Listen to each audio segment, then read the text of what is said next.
country with a lot of opinions about the country. We don't care too much about it because we are looking at dust. We don't go to care and say, yes, me when I was coming, I was looking at, and along the road, you could actually see bulldozers on the side. We came, you could see where they were working on the road. The place, so at the end of the day, that maybe Arua road is going to be fixed because what's causing dust right now is reconstruction. Even if you look at our political system, there are rumbles between NRM and NUP, some people are getting arrested. It's like a young country trying to figure out what it needs to do with this democracy. That's dust. So I want you to take you through a Uganda that we see, and for the next few minutes, just watch and see this Uganda of ours that we have. Many of you know where Uganda is, right smack in the middle of Africa.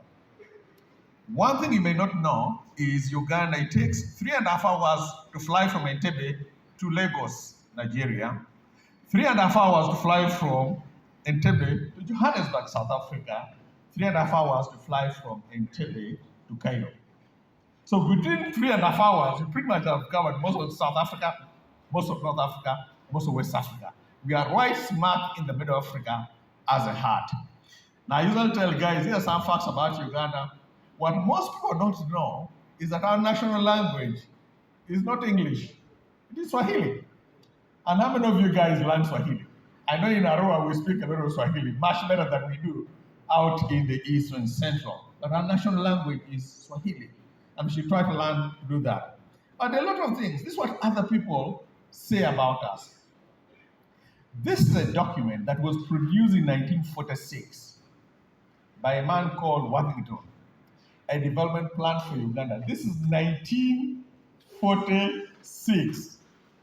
He quotes Churchill at the bottom there, and Churchill made this comment in 1904. Guys, in 1904, this is what Churchill writes about Uganda. He says, Uganda is alive by itself. It's vital, and in my view, in spite of its insects and disease, it ought, in the course of time, to become the most prosperous of all our East and Central African possessions, and perhaps the financial driving wheel of all this part of the world. My counsel plainly is this: concentrate upon Uganda. Nowhere else will the results be more brilliant, more substantial, more rapidly realized. This is Churchill writing in 1904. He saw this country for what it was before we even saw it. And we don't believe that as much. Now, that's of course what he said. Now, I'm going to show you images of Uganda. That's Chobe along River Nile. I like this one here. In 2024 last year, Branded Guys named Uganda the #1 tourist destination in Africa. Most interesting, it was the 4th in the world. And on that list, the #1 country was Switzerland. And we're #4 in the world. In 2023, BuzzFeed named Uganda the 13th most beautiful country in the world.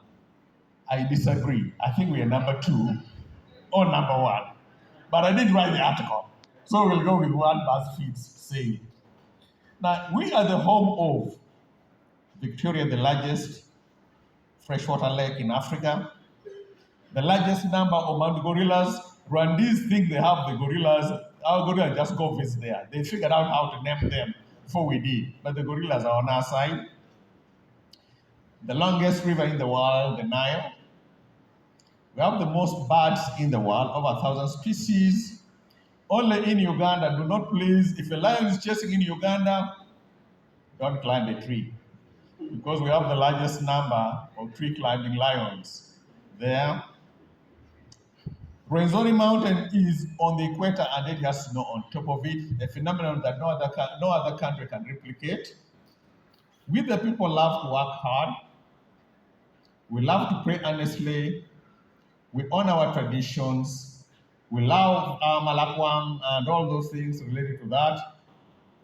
We create champions in all we do. If you are from Kenya, sorry, you see the guy behind you, I couldn't catch up. If you are from the Congo, please don't laugh. You hadn't even turned the corner. If you are from Southern Sudan, we don't know even where you were. because we're just running. We know you have a goat, he's running very well. We dance like there is no tomorrow.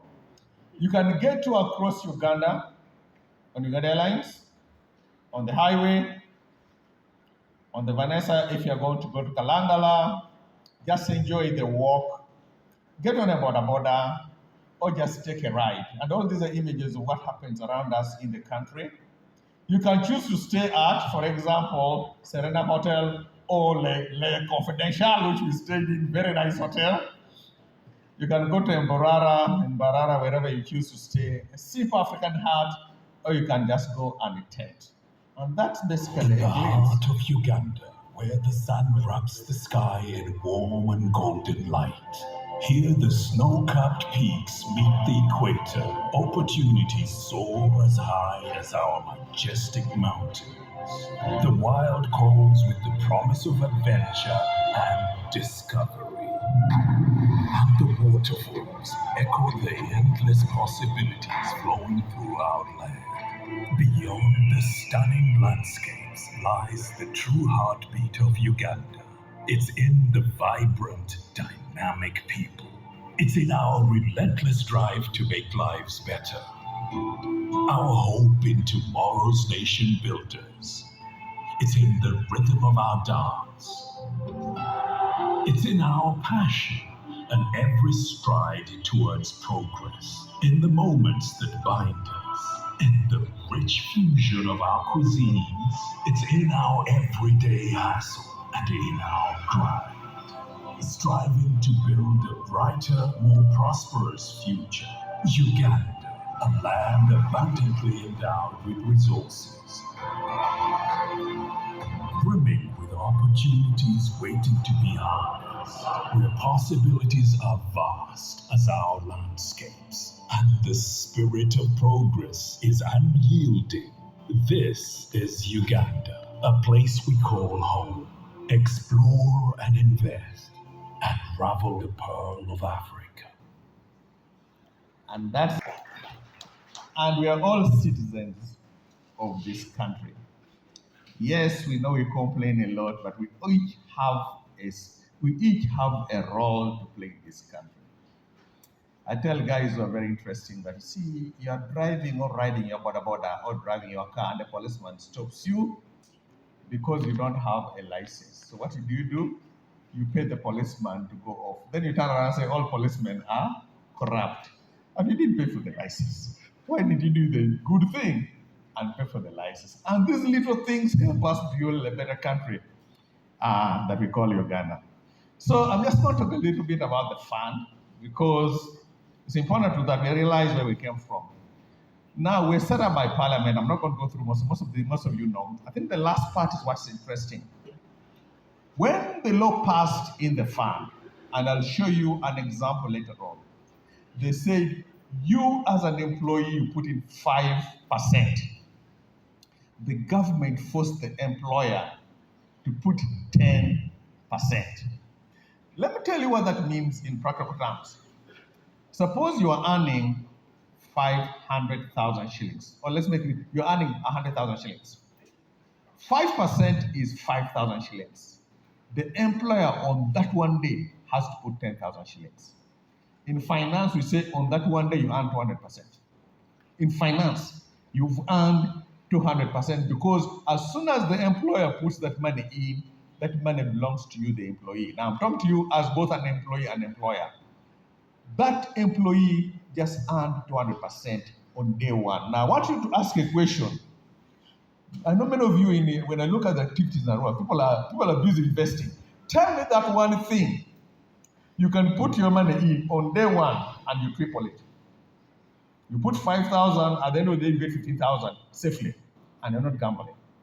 And that's what the government did. There are rules, there are laws we don't like in the fund because that's how it was set up. But they made sure that they took care of us, and it matters a lot. I tell you guys that please, if you're working today, make sure that your employee does it. Many times the employer say, no, please don't put your 5,000 in.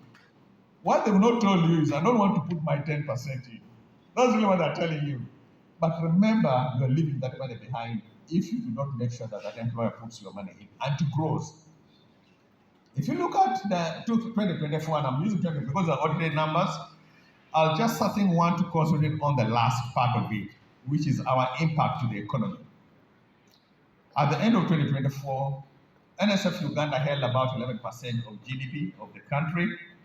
We have invested about 1.53 trillion shillings in the local government debt. We have lent the government of Uganda 11.1 trillion shillings. Now, many will say, what? What did you do to our money? You lent it to this government? Okay, let me just assure you, it's the safest investment you can ever do, investing in government bonds. Because government bonds are sovereign debt of the whole country. It's not of the president. When His Excellency the President steps off the throne, and we don't buy it alone. Germans line out buy that loan. Americans buy that. So we compete for that money because one is the safest form of investment you can have in this country. And we look at it and say, how can you give this government money? They don't pay back. Or they pay. They have to. They can't afford to default. If you know, it is a totally different side. They don't pay their suppliers, but my goodness, they will pay this debt because this is a sovereign debt of the country, as you see. We've won quite a bit of things. The one thing that we wanted to look at with this last year, the winner of the Gold Award. As a fund, we compete. We subject ourselves to a number of competitions. And this past one, partial one is run by the Capital Markets Authority and the Accounting Association. The last 5 years, we were the number one or two. And our company has always been Standing Bank. But the last 2 years, we've been beating them flat. And I kid them and say, wait a minute. Standing Bank, you are an international bank. And we're a local entity and we beat you at all this competition. You must be crazy in terms of the things that we do. But that's just us as Ugandans. In 2025, we set up, in 2015, we set up what we call Vision 2025. What we wanted to 2025, which is coming this June. We promised our members 3 things. This is a promise to us to you. Safety. Safety to us means that not only the money you entrust with us will be there when you become eligible, but also we preserve the value of that money. So it's not eroded because of inflation. So that's why you find that we give you 2% above inflation. So that's a promise we've made to you that we'll keep your money safely. We will also make sure we preserve the value. Number 2, bring you convenience. The reason why we went through technology is so we can serve you anywhere, anytime, at your own convenience and pleasure. I think you saw you can initiate a claim from your bedroom, register from your bedroom if you want to, making it easy. So you don't have to pay more